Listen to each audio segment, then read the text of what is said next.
வணக்கம். அதிரடியின் இன்றைய பிரதான செய்திகள். முதலில் தலைப்புச் செய்திகள். அர்ச்சுனா எம்பியிடம் மற்றொரு சட்டவிரோத துப்பாக்கி இருக்கிறது அம்பலப்படுத்தும் சட்டத்தரணி. வெளியான திடுக்கிடும் தகவல்கள். நாட்டின் விடுதியொன்றின் பின்புறத்தில் மீட்கப்பட்ட மனித உடலின் பாகம். விசாரணைகளை தீவிரப்படுத்தும் போலீசார். வெளியான அதிர்ச்சி சம்பவம். பாடசாலை மாணவர்களை தொடர்ந்து நாடெங்கும் பரவும் கொடிய நோய். மக்களை அவதானம். விடுக்கப்பட்ட அவசர எச்சரிக்கை. முள்ளிவாய்க்காலில் நினைவேந்தலுக்கு சென்ற இளைஞர்களை திடீரென விசாரணைக்கு அழைத்த போலீசார். வெளியான அதிர்ச்சி தரும் காரணம். ஒவ்வொரு 10 லிட்டருக்கும் 1000 ரூபாய் நிவாரணம். ஜனாதிபதி மக்களுக்கு வழங்கிய முக்கிய அறிவிப்பு. தீவிரமடையும் உயிர்த்த ஞாயிறு தாக்குதல் விசாரணைகள். அச்சத்தில் உறைந்து போயுள்ள நாமல் மற்றும் ராஜபக்ச குடும்பம். அடுத்தடுத்து கசிய போகும் உண்மைகள். கடுமையாக எச்சரிக்கும் அமைச்சர். கைது செய்யப்படும் அச்சத்தில் உறைந்து போயுள்ள விமல் வீரவம்ச மீண்டும் மீண்டும் அனுரவை சீண்டிய சம்பவம். வெளியிடப்பட்ட கருத்துக்கள். கபில சந்திரசேகரின் மரணம் தொடர்பில் சற்று முன் வெளியான திடுக்கிடும் தகவல். வீட்டில் கண்டுபிடிக்கப்பட்ட 2 பணப்பைகள். பிறப்பிக்கப்பட்ட அதிரடி உத்தரவு. தொடர்பான விரிவான செய்திகள். விரிவான செய்திகளுக்கு செல்ல முன்னர் இது போன்ற செய்திகளை உடனுக்குடன் அறிந்து கொள்ள எமது அதிரடி சேனலை சப்ஸ்கிரைப் செய்து கொள்ளுங்கள். அலுத்கம பொரகல்ல கடற்கரையில் அமைந்துள்ள முன்னணி சுற்றுலா விடுதியொன்றின் பின்புற கடற்கரை பகுதியில் உடலில் இருந்து துண்டிக்கப்பட்ட மனித தலையொன்று இன்று காலை மீட்கப்பட்ட சம்பவம் அதிர்ச்சியை ஏற்படுத்தியுள்ளது. அலுத்கம காவல்துறையினருக்கு கிடைத்த தொலைபேசி தகவலின் அடிப்படையில் சம்பவ இடத்திற்கு சென்ற அதிகாரிகள் மேற்கொண்ட விசாரணைகளின் போது இந்த மனித தலை கண்டுபிடிக்கப்பட்டதாக தெரிவிக்கப்படுகின்றது.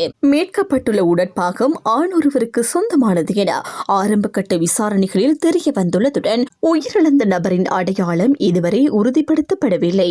இந்த சம்பவம் தொடர்பில் அலுத்கம காவல்துறையினர் மேலதிக விசாரணைகளை தொடர்ந்து முன்னெடுத்து வருகின்றனர்.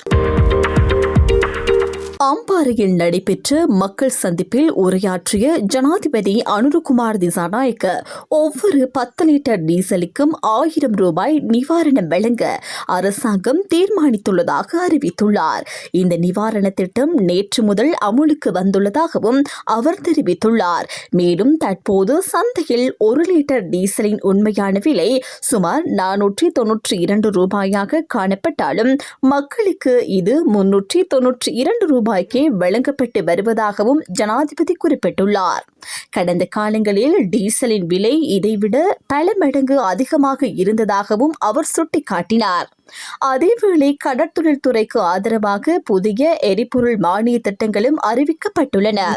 அதன்படி பல்நாள் விசை படகுகளுக்கு 150,000 ரூபாய் மானியமும் 25 நாட்கள் கடலில் பயணிக்கும் படகுகளுக்கு 32,250 ரூபாய் எரிபொருள் மானியமும் வழங்கப்படும் என ஜனாதிபதி தெரிவித்துள்ளார். மேலும் கருத்து வெளியிட்ட அவர் கடந்த காலங்களில் அரசாங்க திரைசேரி பணம் ஆட்சியாளர்களின் சொந்த பணம் போல பயன்படுத்தப்பட்டதாகவும் ஆனால் திரைசேரி நிதி என்பது மக்களின் சொத்து என்பதையும் வலியுறுத்தினார்.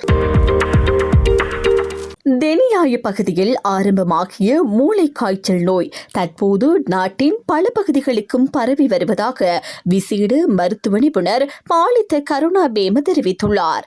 நேற்று நடைபெற்ற ஊடகவியலாளர் சந்திப்பில் அவர் கூறுகையில் தியத்தலாவு, வெளிமடை மற்றும் ரிகில்லகஸ்கட பகுதிகளில் ஏற்கனவே பல நோயாளர்கள் பதிவாகியுள்ளதாகவும் குறிப்பாக பாடசாலை மாணவர்களிடையே அதிக காய்ச்சல், தலைவலி மற்றும் வாந்தி போன்ற அறிகுறிகளுடன் நோய் பரவுவதாகவும் தெரிவித்தார். அறிகுறிகள் பொதுவாக 5 முதல் 7 நாட்கள் வரை நீடிக்கும் எனவும் முறையான மருத்துவ சிகிச்சையுடன் நோயாளர்கள் குணமடைய முடியும் எனவும் அவர் கூறினார். மேலும் இந்த நோய் உணவு, நீர் மற்றும் நேரடி தொடர்பு மூலம் பரவக்கூடியது என்பதால் தற்போதைய மழையுடனான காலநிலை மற்றும் வரவிருக்கும் வெசாக்கால தாளசாலை நிகழ்வுகள் காரணமாக பரவல் அதிகரிக்கக்கூடிய அபாயம் உள்ளதாகவும் எச்சரித்துள்ளார். சுகாதாரத்துறையினர் தற்போது நிலைமையை கட்டுப்படுத்த தீவிர கண்காணிப்பு மற்றும் தடுப்பு நடவடிக்கைகளை மேற்கொண்டு வருவதாகவும் அவர் தெரிவித்துள்ளார். தன்னை அரசாங்கம் திங்கட்கிழமை கைது செய்ய திட்டமிட்டுள்ளதாக தகவல் கிடைத்துள்ளது என்று தேசிய சுதந்திர முன்னணியின் தலைவர் விமல் வீரவன்ச தெரிவித்துள்ளார். தொலைக்காட்சி நிகழ்ச்சியொன்றில் கலந்து கொண்டு அவர் இதை கூறியதோடு பத்திரமுள்ளவில் உள்ள போர் வீரர் நினைவிடத்தில் நடந்த சம்பவம் தொடர்பாகவே தலங்கம காவல் நிலையத்திற்கு தன்னை அழைத்துள்ளதாகவும் தெரிவித்தார். அவர் கூறுகையில், நினைவிடத்தில் கீழே விழுந்த சம்பவம் தற்செயலானது என்றும் அதில் எந்த அவமானமும் இல்லை என்றும் குறிப்பிட்டார். அங்கு உள்ள சிறிய வெள்ளை சுவரில் கால் தட்டியதால் சமநிலை இழந்து விழுந்ததாகவும் முகத்தில் காயம் ஏற்படவில்லை என்றும் அவர் விளக்கம் அளித்துள்ளார். மேலும் தான் மது போதையில் இருந்ததாக பரவியுள்ள குற்றச்சாட்டுகளை முழுமையாக மறுத்துள்ளேன். அதே நேரத்தில் தன்னை உட்பட கட்சியின் மற்றொரு உறுப்பினரையும் திங்கட்கிழமை காவல் நிலையத்தில் முன்னிலையாகுமாறு அழைப்பு விடுக்கப்பட்டுள்ளதாகவும் அந்த அழைப்பின் பின்னணியில் கைது செய்து நீதிமன்றத்தில் முன்னிலைப்படுத்தும் திட்டம் இருக்கலாம் என தகவல் கிடைத்துள்ளதாகவும் அவர் கூறினார். எதுவானாலும் அதற்கு தயாராக இருப்பதாகவும் விமல் வீரவன்ச தெரிவித்துள்ளார். ஸ்ரீலங்கன் ஏர்லைன்ஸ் நிறுவனத்தின் முன்னாள் பிரதம நிறைவேற்று அதிகாரி கபில சந்திரசேன மர்மமான முறையில் உயிரிழந்தது தொடர்பான விசாரணைகள் தற்போது தீவிரமாக முன்னெடுக்கப்பட்டு வருகின்றன. ஏர்பஸ் விமான கொள்முதல் தொடர்பான விவகாரத்தில் லஞ்சம் பெற்றதாக குற்றச்சாட்டுகள் எழுந்திருந்த நிலையில் அவர் கொள்ளுப்பட்டியில் உள்ள தனது வீட்டிலிருந்து சடலமாக மீட்கப்பட்டதாக தெரிவிக்கப்பட்டுள்ளது. கொழும்பு கோட்டை நீதவான் பசன் அமரசேன முன்னிலையில் நடந்த நீதவான் விசாரணை 4வது நாளாகவும் நடைபெற்றது. அதில் சந்திரசேன வசித்த வீட்டில் 2 பணப்பைகள் கண்டெடுக்கப்பட்டுள்ளதாக கொழும்பு குற்றப்பிரிவு நீதிமன்றத்தில் அறிக்கை சமர்ப்பித்துள்ளது. மேலும் அவரது கைபேசியை திறக்க தேவையான நடவடிக்கைகள் குறித்து நீதிமன்றம் கேள்வி எழுப்பிய நிலையில் அது குற்றப்புலனாய்வு திணைக்களத்தின் ஆலோசனைக்கு அனுப்பப்பட்டுள்ளதாக காவல்துறை தெரிவித்துள்ளது. நீதிபதி கைபேசியை விரைவாக திறந்து விசாரணையை முன்னெடுக்க வேண்டும் என உத்தரவிட்டுள்ள நிலையில் மேலதிக விசாரணைகள் எதிர்வரும் 26ஆம் தேதிக்கு ஒத்திவைக்கப்பட்டுள்ளன. முள்ளிவாய்க்கால் நினைவு தினத்தன்று வடக்கில் அனுமதியின்றி இடம்பெற்ற மோட்டார் சைக்கிள் அணிவகுப்பு தொடர்பில் 3 பேர் கைது செய்யப்பட்டுள்ளதாக முல்லைத்தீவு காவல்துறையினர் தெரிவித்துள்ளனர்.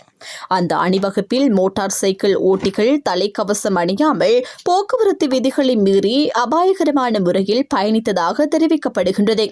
சம்பவம் தொடர்பான வீடியோ காட்சிகள் சமூக ஊடகங்களில் பரவி கவனம் பெற்றதை அடுத்து காவல்துறை விசாரணையை ஆரம்பித்துள்ளது.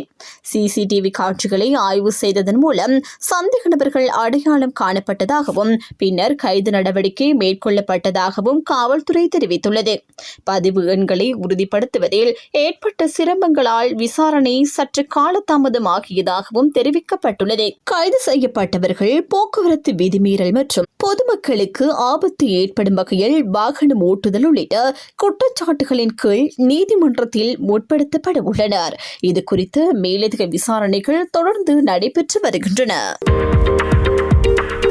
உயிர்த்த ஞாயிறு தாக்குதல் தொடர்பான விசாரணைகள் தற்போது தீவிரமாக முன்னெடுக்கப்பட்டு வரும் நிலையில் கடந்த காலங்களில் அதிகாரத்தை பெற மக்களின் உயிர்களுடன் விளையாடிய அரசியல்வாதிகள் தற்போது சட்டத்திற்கு பயப்பட தொடங்கியுள்ளதாக தொழில் பிரதி அமைச்சர் மஹிந்த ஜெயசிங்க தெரிவித்துள்ளார். நிகழ்வொன்றில் கலந்து கொண்டு உரையாற்றிய போதே அவர் இந்த கருத்துக்களை வெளியிட்டார். அவர் மேலும் தெரிவிக்கையில், ஜக்ரானின் வாக்குமூலம் எங்கே என்று கடந்த காலங்களில் நீதிமன்றங்களில் தொடர்ந்து கேள்வி எழுப்பியவர்கள் தற்போது அந்த வாக்குமூலம் சமர்ப்பிக்கப்பட்ட பிறகு அதை பற்றி பேசாமல் வேறு விடயங்களை முன்வைத்து வருவதாக குறிப்பிட்டார். மேலும் அவர்கள் செய்த குற்றங்களுக்காக தற்போது சட்டம் அவர்களை துரத்தி வருகின்றது. அதனால்தான் அவர்கள் பதற்றமடைந்துள்ளனர் என்றும் அவர் கூறினார். உயிர்த்த ஞாயிறு தாக்குதல் விசாரணைகள் குறித்து விமர்சனம் செய்தவர்கள் தற்போது விசாரணைகள் சரியான பாதையில் முன்னேறி வருவதை பார்த்து அச்சமடைந்துள்ளதாகவும் அவர் தெரிவித்தார். முன்னாள் அரசு புலனாய்வு பிரிவு பிரதானி சுரேஷ் சாலை ஒருவரே இந்த தாக்குதலின் பின்னணியில் இருந்தவர் அல்ல என்றும் இதன் பின்னால் பெரிய அரசியல் சக்தி இருந்ததாகவும் மஹிந்த ஜெயசிங்க குற்றம் சாட்டினார். 270க்கும் மேற்பட்ட அப்பாவி கத்தோலிக்க மக்களின் உயிர்களை காவு கொண்டு 500க்கும் அதிகமானோரை காயப்படுத்திய இந்த தாக்குதலின் பின்னணியில் அதிகாரத்தை பெறும் அரசியல் நோக்கம் இருந்தது என்றும் அவர் குறிப்பிட்டார். அத்துடன் பிரான்ஸ் உள்ளிட்ட வெளிநாடுகளுக்கு சென்று சர்வதேச ரீதியில் விசாரணைகள் நடத்த பொதுமக்களின் பணம் செலவாகினாலும் உண்மையான சூத்திரதாரிகளை கண்டறிந்து மக்களுக்கு வெளிப்படுத்துவது அரசாங்கத்தின் பொறுப்பு என்றும் அவர் வலியுறுத்தினார். இனிமேல் இந்த நாட்டில் பொது சொத்துக்களுடனும் அப்பாவி மக்களின் உயிர்களுடனும் அரசியல் செய்ய யாருக்கும் இடமில்லை என்றும் தொழில் பிரதி அமைச்சர் மஹிந்த ஜெயசிங்க தெரிவித்துள்ளார். நாடாளுமன்ற உறுப்பினர் ராமநாதன் அர்ஜுனாவுக்கு வழங்கப்பட்ட உத்தியோகபூர்வ துப்பாக்கி ஏற்கனவே நீதிமன்றத்தால் மீளப் பெறப்பட்டு வழக்கு நடைபெற்று வரும் நிலையில் அவரிடம் மேலும் ஒரு சட்டவிரோத துப்பாக்கி இருப்பதாக சட்டத்திரணி உமாகரன் ராசையா குற்றச்சாட்டு முன்வைத்துள்ளார். யாழ்ப்பாணத்தில் அமைந்துள்ள தனது அலுவலகத்தில் நடைபெற்ற ஊடகவியலாளர் சந்திப்பில் கருத்து வெளியிட்ட அவர் அண்மையில் நாடாளுமன்றத்தில் உரையாற்றிய அர்ஜுனா தமிழக அரசியல் கட்சி தலைவர் சீமான் குறித்து அச்சுறுத்தும் விதமான கருத்துக்களை வெளியிட்டதாக தெரிவித்தார். இந்தியாவுக்கு துப்பாக்கியுடன் செல்ல முடியுமானால் சீமானை சுட்டுக் கொண்டிருப்பேன் என்றும் அல்லது சீமான் யாழ்ப்பாணத்திற்கு வந்தால் அவரை சுட்டு கொலை செய்வேன் என்றும் அர்ஜுனா தெரிவித்ததாக அவர் குறிப்பிட்டார். மேலும் காணி பிரச்சினை தொடர்பாக பெண் ஒருவரிடம் துப்பாக்கி காட்டி உயிர் அச்சுறுத்தல் விடுத்த சம்பவத்தில் அர்ஜுனாவுக்கு வழங்கப்பட்ட உத்தியோகபூர்வ துப்பாக்கி நீதிமன்றத்தால் கைப்பற்றப்பட்டு சான்று பொருளாக வைக்கப்பட்டுள்ளதாகவும் அந்த வழக்கு தற்போது நடைபெற்று வருவதாகவும் உமாகரன் ராசையா தெரிவித்தார். இந்நிலையில் அர்ஜுனா வெளியிட்ட கருத்துக்களின் அடிப்படையில் பார்க்கும்போது அவரிடம் மேலும் ஒரு சட்டவிரோத துப்பாக்கி இருக்கலாம் என்ற சந்தேகம் எழுவதாகவும் அவர் கூறினார். அத்துடன் இப்படியான கருத்துக்கள் 2 நாடுகளுக்கு இடையேயான ராஜதந்திர உறவுகளையும் பாதிக்கக்கூடியவை என தெரிவித்த அவர் சபாநாயகர் உடனடியாக ஒழுக்காற்று நடவடிக்கை எடுத்து சம்பந்தப்பட்ட கருத்துக்களை சபை குறிப்புகளில் இருந்து நீக்கி அர்ஜுனாவை நாடாளுமன்ற அமர்வுகளில் இருந்து இடைநீக்கம் செய்ய வேண்டும் என்றும் வலியுறுத்தினார்.